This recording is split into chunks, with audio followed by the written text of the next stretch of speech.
స్విట్జర్లాండ్లోని దావోస్లో ప్రపంచ ఆర్థిక వేదిక WEF 47వ వార్షిక సదస్సు మొదలైంది. నేటి నుంచి 20వ తేదీ వరకు ఈ సదస్సు జరగనుంది. ప్రపంచ ఆర్థిక వ్యవస్థ రోజురోజుకి సమస్యల్లో కూరుకుపోతున్న ప్రస్తుత తరుణంలో వీటన్నింటి పరిష్కారానికి ఈ సదస్సు కీలకం కానుంది. సమాజానికి ఆందోళన కలిగిస్తోన్న సంక్లిష్టతల గురించి, ప్రపంచ ఆర్థిక వ్యవస్థ భవిష్యత్ గురించి సదస్సులో కీలక చర్చలు జరిపే అవకాశం ఉంది. సన్ రైజ్ ఆంధ్రప్రదేశ్కు పెట్టుబడులను ఆకర్షించడానికి ఆర్థిక వేదిక నుంచి గత ప్రయత్నాల సత్ఫలితాలనివ్వడంతో ఈసారి మరిన్ని పెట్టుబడులు తీసుకొచ్చేందుకు చంద్రబాబు బృందం కృషి చేయనుంది. వినూత్నమైన, విశ్వసనీయమైన కార్యాచరణ కోసం ఈ దఫా ప్రపంచ ఆర్థిక వేదిక 2017 సదస్సు మార్గదర్శనం చేయబోతోంది.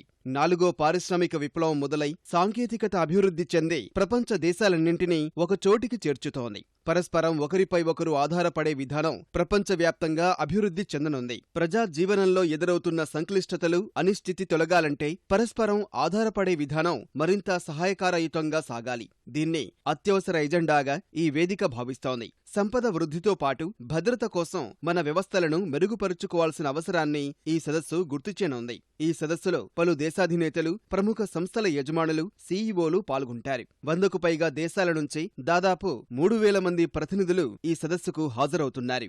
సదస్సులో పాల్గొనాలని ముఖ్యమంత్రి చంద్రబాబుకు ప్రపంచ ఆర్థిక వేదిక మేనేజ్మెంట్ బోర్డు తరపున ఆహ్వానం అందింది. గత ఏడాదిలానే ఈసారి కూడా దావోస్ పర్యటనతో రాష్ట్రానికి మరిన్ని పెట్టుబడులు వచ్చేలా సీఎం ప్రయత్నాలు చేయనున్నారు. ప్రపంచ ఆర్థిక వేదికపైన ముఖ్యమంత్రి కొన్ని కీలక అంశాలపై ప్రసంగాలు చేయనున్నారు. Preparing for the city century అంశంపై మాట్లాడుతారు. ఆ తర్వాత భారత్ దక్షిణాసియా వ్యూహ బృందం చర్చల్లో భారత్ తరపున ప్రతినిధిగా చంద్రబాబు పాల్గొంటారు. స్మార్ట్ సిటీ, పర్యావరణ హితంగా నగరాలను తీర్చిదిద్దడం, పౌరసేవల వంటి అంశాలపై చర్చిస్తారు. ఇందులో వివిధ దేశాధినేతలు పాల్గొంటారు.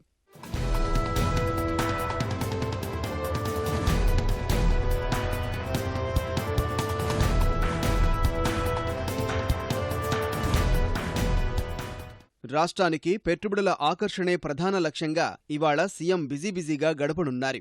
జెట్రో చైర్మన్ హిరోయుకి ఇషిగేతో సమావేశమై రాష్ట్రంలో పెట్టుబడుల అవకాశాలను వివరించనున్నారు. సాయంత్రం టైమ్ ఇండియా అవార్డుల ప్రధాన కార్యక్రమంలో పాల్గొంటారు. షైర్ ఇంటర్నేషనల్ కంపెనీ ప్రతినిధులతో సమావేశమవుతారు. ఆ తర్వాత university of California chancellor Nicholas డిక్స్తో సమావేశం కానున్నారు.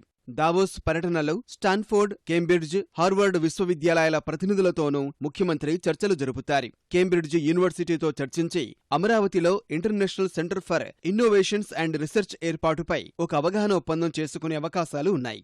General Electricals, JETRO, JICA, Lockheed Martin Corporation, Medtronic, Cisco, Mastercard, టైసిన్, గ్లోబల్ ఫండింగ్ వంటి సంస్థలతో ద్వైపాక్షిక సమావేశాలు జరుపుతారు. సీఎం ప్రతినిధి బృందం ఈ పర్యటనలో దాదాపు 50 అంతర్జాతీయ సంస్థల ప్రతినిధులతో చర్చలు జరపనుంది. ఈసారి రాజధాని అమరావతి నిర్మాణం, మెట్రో రైలు ప్రాజెక్టుకు కూడా ప్రాధాన్యత ఇస్తారు. ఆంధ్రప్రదేశ్లో పెట్టుబడులకు గల అవకాశాలు, అపారమైన వనరులు, నైపుణ్యత గల మానవ వనరులు, ప్రభుత్వ విధానాల గురించి వివరిస్తారు.